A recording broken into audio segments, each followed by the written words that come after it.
Economics can generally be broken down into macroeconomics.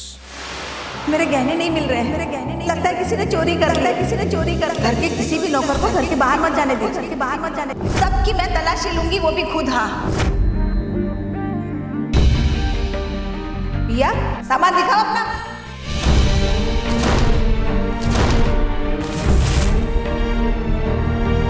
Miss पिया पटेल, पिया पटेल,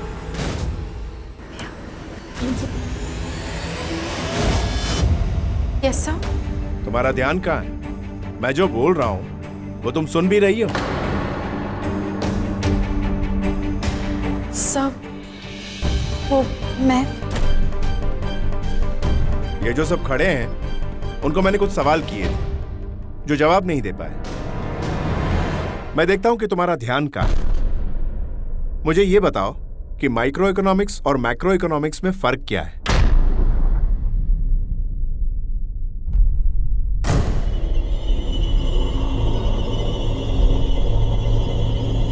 अच्छा ठीक है, अब मुझे ये बताओ कि माइक्रो इकोनॉमिक्स होता क्या है?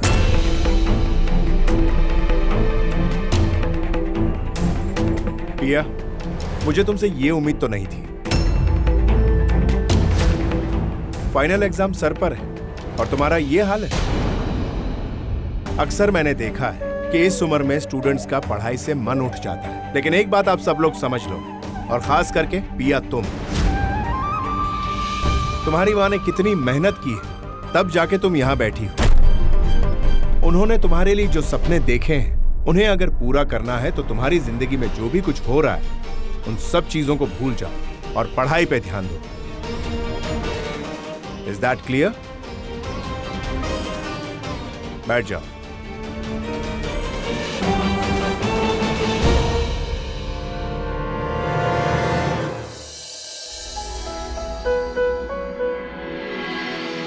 हाँ ये वाला भी ठीक लग रहा है, इसे भी रख दीजिएगा भाई साहब। समझे भाई, ये सारे गहने जो मासीबा ने चुने हैं उसे पैक करवा दीजिए और कल सुबह स्टेशन पर पहुंचा देना। नहीं नहीं जमाईराज, स्टेशन पर नहीं, गहने पहले हमें घर पर लेके जाना होगा। नीता और सविता भी उसे देखना चाहते हैं ना। मासीबा, उसमें प्रॉब्लम है। अगर किसी को पता चल गया कि आपके खोए हुए गहने नहीं मिले हैं और ये नए खरीदे हुए गहने हैं तो थोड़ी गड़बड़ हो जाएगी। मैं तो कहती हूँ जमाईराज रहने दीजिए, अब जो गहने जाने थे सो चले गए, नए खरीद के देने की क्या जरूरत है। अरे वासी भाई, ये तो मेरा फर्ज है। वो गहने आपकी पोती के थे, हमने जो कुछ भी किया है वो सोच समझ कर ही किया है, आप चिंता मत कीजिए। ये हमारे भाई है ना, ये जो गहने हैं ना उनको ऐसे पैक करेंगे ऐसा लगेगा जैसे पुराने गहने हैं, है ना साहब जी भाई? हाँ, वो सारे प्राइस टैग्स वगैरह निकाल दूंगा और पुराने बॉक्स में सब पैक कर दूंगा, है ना? आप एक काम कीजिए, ये ले जाइए और शाम को घर पे डिलीवरी दे दीजिएगा। नहीं, एक काम कीजिए, हम आपकी दुकान से लेके जाएंगे शाम को, ठीक है? ठीक है। और हाँ, माँ नीता और सविता को इस बात की भनक नहीं पड़नी चाहिए। Okay, thank you. जय श्री कृष्ण। जय श्री कृष्ण। संभल कर जाइए। लेकिन एक बात मेरी समझ में अभी भी नहीं आई जमाईराज, जब कल गहने मिले नहीं थे तो आपने मुझे झूठ बोलने के लिए क्यों कहा? मासी बाप, कल का दिन नीता और मेरी जिंदगी का बहुत अहम दिन था। बड़ौदा के बड़े से बड़े परिवार के लोग आए थे। मैं चाहता था कि सब कोई खुश रहे और हालांकि खुश थे भी, लेकिन मासीबा आप इस घटना की वजह से बहुत परेशान हो गई थी और मेरी लाड़की मासीबा परेशान हो तो मुझे कैसे गवारा होगा? मुझे लगा ये सामान नौकरों के पास मिल जाएगा, लेकिन वो जब नहीं मिला तब मुझे थोड़ा टेंशन हुआ। मुझे लगा कि बात यहां तक पहुंच सकती है कि पुलिस को भी बुलानी पड़े, और कल के दिन में मैं नहीं चाहता था कि मेरे घर में पुलिस आए, इसलिए मैंने ये सब। लेकिन गहने चोरी तो हुए हैं ना, इस बात का हमें पता तो लगाना होगा ना। ये सब चिंता छोड़िए, जो हो गया उसे भूल जाइए। मुझे पैसे की बिल्कुल फिक्र नहीं है। और हाँ मासी भाई, एक इंपॉर्टेंट बात, ये बात नीता को नहीं मालूम होना चाहिए। नहीं पता चलेगा जमाईराज, लेकिन एक बात कहूँ, बोलो ना। जलाराम बापा ने सोमू, मैं बहुत भाग्यशाली हूँ जो मुझे आप जैसा जमाई मिला है। और मेरी नीता ने भी जो 16 सोमवार का उपवास किया था ना, उसे उसी का वरदान मिला है जो आप जैसा वर मिला है उसे। आशीर्वाद तो चढ़ा ना झाड़ पर चढ़ा भी दो जो।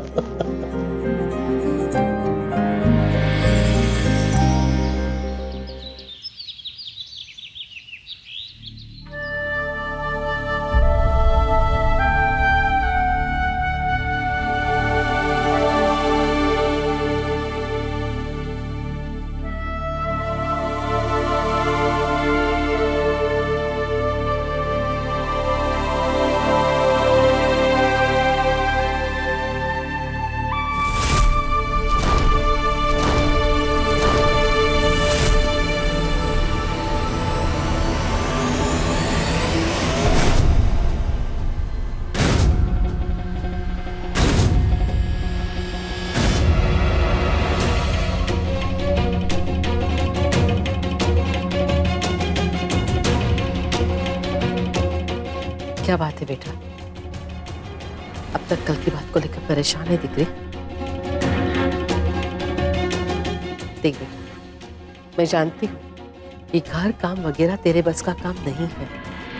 हाँ, लेकिन जब तक ये काम करती है ना, तब तक एक बात हमेशा याद रखना इस गंगाबेन की, यहाँ पर रात गई मतलब बात गई, और यही मानकर चलना पड़ता है।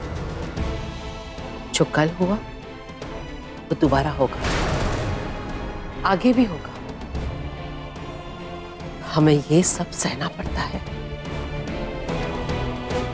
क्योंकि ये हमारी मजबूरी है। लेकिन हाँ, इस मजबूरी को कभी अपनी कमजोरी मत बनाना। हम मजबूर हो सकते हैं लेकिन कमजोर नहीं। दुनिया अगर पत्थर फेंकती है ना, फेंकने दे। उस पत्थरों को जमा कर और उसे सफलता की सीढ़ी बना। समझ गई?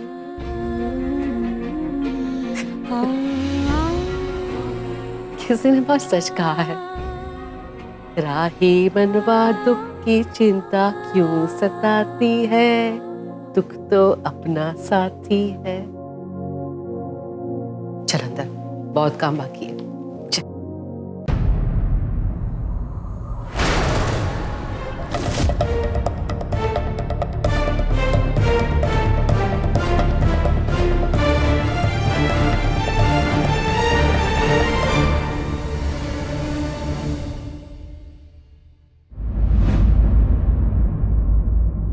पिया बेटा, अगर मैंने गंगा की बात नहीं सुनी होती तो मुझे कभी एहसास नहीं होता कि कल रात की घटना के बाद तुम पर क्या बीती है।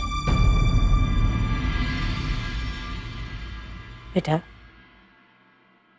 कल जो कुछ भी हुआ उसके लिए मैं माफी मांगती हूँ। नहीं बाबा, आप हमसे बड़ी हैं और आपके हाथ सिर्फ आशीर्वाद के लिए उठने चाहिए, माफी मांगने के लिए नहीं।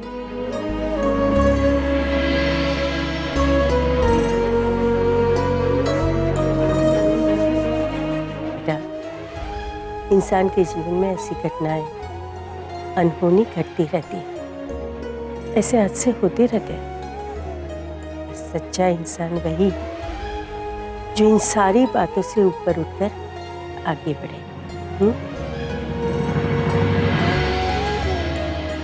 आओ बेटा।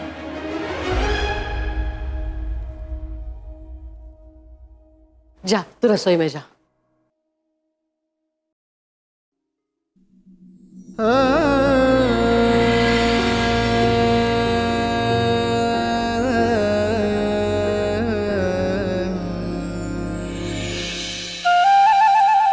कितनी गर्मी है, कैसे बर्दाश्त करते हैं ये लोग।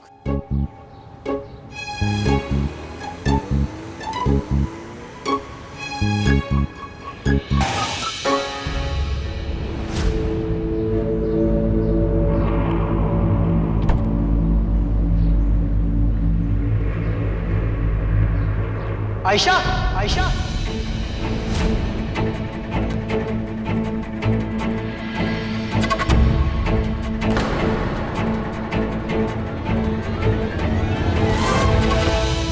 भगवान जी, मुझे बचा लो। क्या करूं? आयशा यहाँ इस हालत में? आयशा!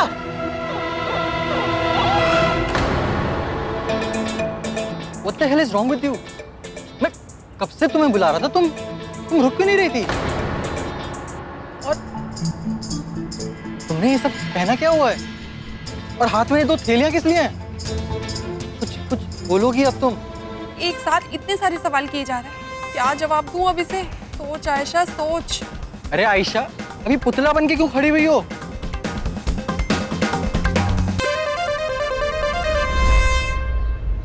आयशा! दान। दान? अक्षय, तुम्हें मुझे ना इस हालत में नहीं देखना चाहिए था। Ayesha, what are you saying यार? वो क्या है ना अक्षय, कि मैं हर महीने की 10 तारीख को ना ऐसे मिडिल क्लास कपड़े पहनकर यहाँ गरीबों को दान करती हूँ। क्या दान करती हो? अनाज, प्राइस, ब्रेड, बिस्किट्स वगैरह वगैरह। तुम्हें देखकर ऐसा कभी लगा ही नहीं कि तुम ये सब भी कर सकती हो। हाँ, क्योंकि जो मैं दिखती हूँ वो मैं हूँ नहीं, और जो मैं हूँ वो दिखती नहीं हूँ। लेकिन अक्षय, तुम मुझसे प्रॉमिस करो कि तुम ये बात किसी को भी नहीं बताओगे, यहाँ तक कि अदिति को भी नहीं। चिल मारो, नहीं बताऊंगा मैं। तुम नहीं जानते अक्षय कि दान करने से मेरे मन को कितना सुकून मिलता है। तुमने कहा था तुम 10 तारीख को दान करती हो और आज 12 तारीख है। आयशा, तुम गलत दिन दान कर रही हो। कितना इडियट है, 10 हो या 12 क्या फर्क पड़ता है?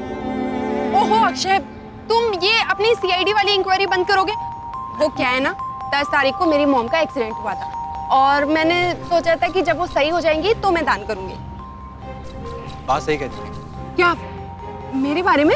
इन जनरल सबके बारे में, कि दुनिया में भले ही बुरे लोग बहुत सारे हैं, पर दुनिया संभलती है तो सिर्फ अच्छे लोगों की वजह से। और तुम उन अच्छे लोगों में से एक हो आयशा। ये सब सुनने के बाद मुझे ऐसा लगता है कि तुमने मेरी आंखें खोल दी, और मुझे भी थोड़ा सुकून चाहिए। मैं भी तुम्हारे साथ दान करूंगा। लो मुझे दो।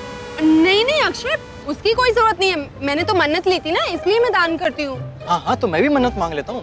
तो अब से महीने की हर 10 तारीख को मैं भी दान कर लूंगा तुम्हारे साथ। नहीं नहीं, मेरी मन्नत का तो आज आखिरी दिन है। फिर तो मुझे आज का दिन मिस करना ही नहीं चाहिए। आयशा, मुझे भी मन की शांति चाहिए, सुकून चाहिए। इन सब लाओ थैली मुझे दो। आज दान मैं करूंगा। ओह नो, अगर मॉम को पता चल गया कि मैंने अपने झूठ को छुपाने के लिए पूरे महीने का राशन भिखारियों में दान कर दिया है, तो वो तो मुझे ही भिखारी बना देंगी। आप लीजिए। जुग जुग जियो बेटी, तुम्हारे बच्चे सुखी रहे। बच्चे तो दूर, मेरी तो अभी शादी भी नहीं हुई है। भगवान करे तुम्हारी और इनकी शादी जल्दी हो जाए। मेरी? नहीं आंटी, हम लोग ना सिर्फ दोस्त हैं, है ना? दोस्त। भगवान करे तुम दोनों की दोस्ती रिश्तेदारी में बदल जाए। ए आंटी, दान लो ना। आंटी, दान लीजिए ना, फालतू का ज्ञान क्यों बांट रही है ना अक्षय?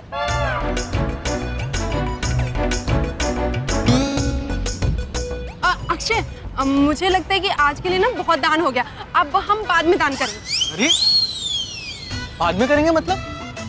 इतना सारा सामान बाकी है अभी।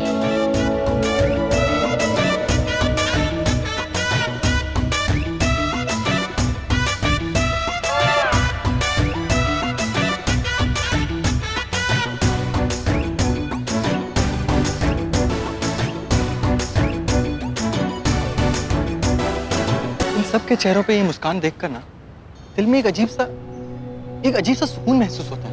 राइट? हम एक काम करते हैं। क्या? तुम एक मन्नत और मांग लो। मैं एक और मन्नत क्यों मांग लूं? इससे हमें हर महीने 10 तारीख को और खाना बांटने का मौका मिलेगा। हाँ। अरे ये प्रथा जारी रहेगी ना? व्हाट से? हाँ, सोचूंगी मैं।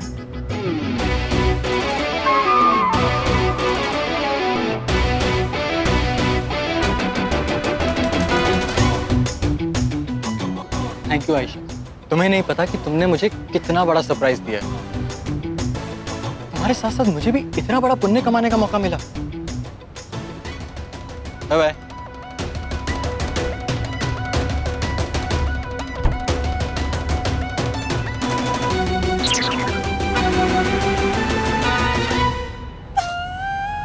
बिटिया, और भी कुछ दान देने का बचा हो तो वो भी दे दो।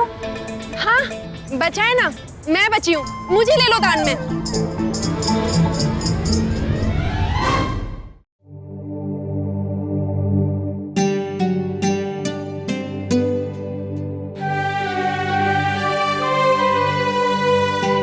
पत्थर जमा करो पिया और सफलता की सीढ़ी बनाओ। चलो अब काम करो। Brave girl.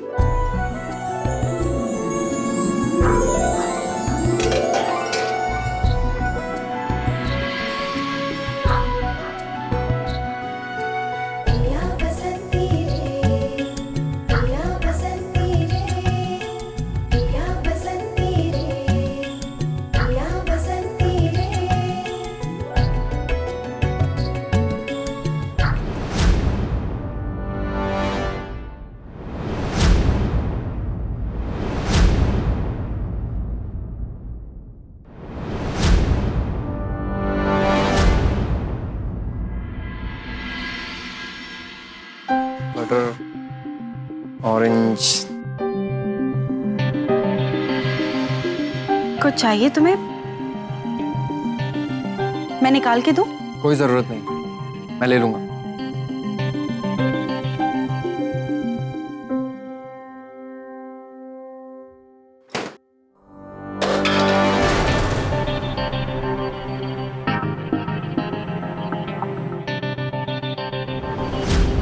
मैंने कहा ना मैं कर लूंगा। अरे तुमसे नहीं होगा, मैं कर देती हूँ ना। What do you mean तुमसे नहीं होगा? तुमने कभी देखा है मुझे सफाई करते हुए?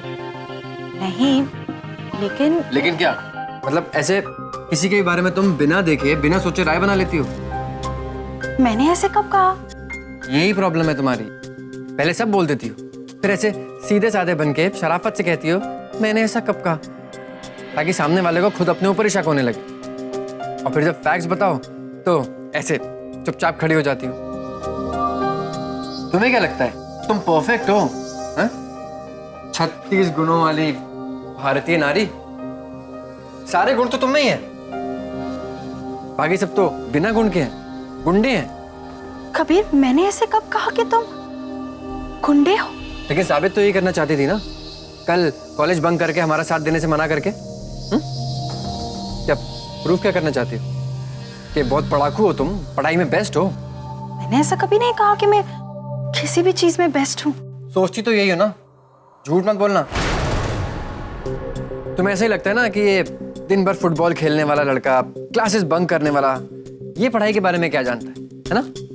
कबीर, तुम बात को कहां से कहां लेकर जा रहे हो? मैंने तो सिर्फ तुमसे ये पूछा था कि अगर तुम्हें कुछ चाहिए तो मैं फ्रिज से निकाल के दे देती हूँ। मैं बात को बिल्कुल सही जगह लेकर आया हूँ पिया। तुम मुझे चैलेंज करना चाहती हो ना, मैं पढ़ाई में तुमसे बेटर मार्क्स नहीं ला सकता? नहीं, मैंने ऐसा कब कहा? कहा नहीं, लेकिन मानती तो यही हो ना। तो ठीक है, मुझे तुम्हारी शर्त कबूल है। तो ठीक है, मुझे तुम्हारी शर्त कबूल है।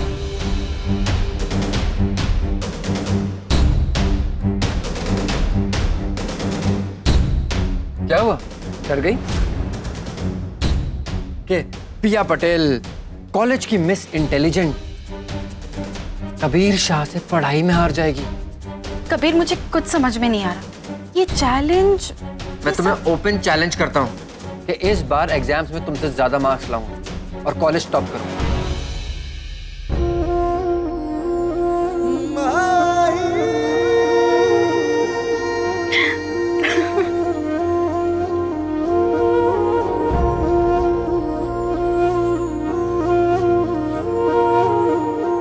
तुम हंस रही हो? हंसो मत।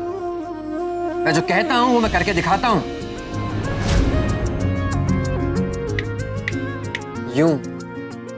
यूं हरा सकता हूं तुम्हें। सोचो, मैं दिन भर फुटबॉल खेल के क्लासेस बंक करके भी 60% नंबर लाता हूँ। तो अगर मैं सारा ध्यान पढ़ाई में लगाऊंगा, कितने मार्क्स लाऊंगा? है हिम्मत तो लगाओ शर्त।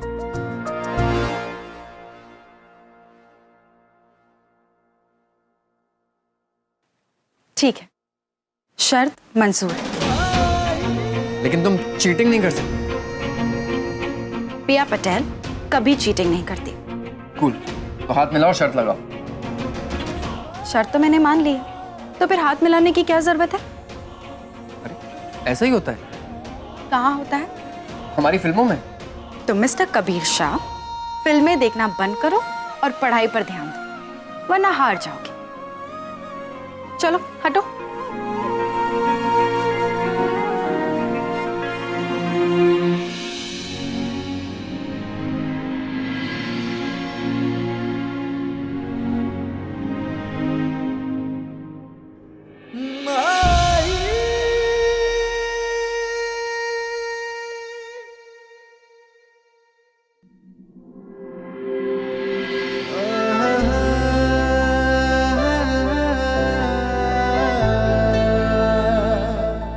वाह कबीर वाह, क्या तरीका अपनाया पिया के कॉन्फिडेंस को वापस जगाने का। अगर सीधे जाकर माफी मांगता ना, तो शायद ये मुस्कुराहट देखने को नहीं मिलती। अब ये शर्त तुम जीत जाओ पिया, तभी मैं अपने आप को माफ कर पाऊंगा। और वही इस घर में हुई तुम्हारी बेइज्जती का मुंह तोड़ जवाब होगा।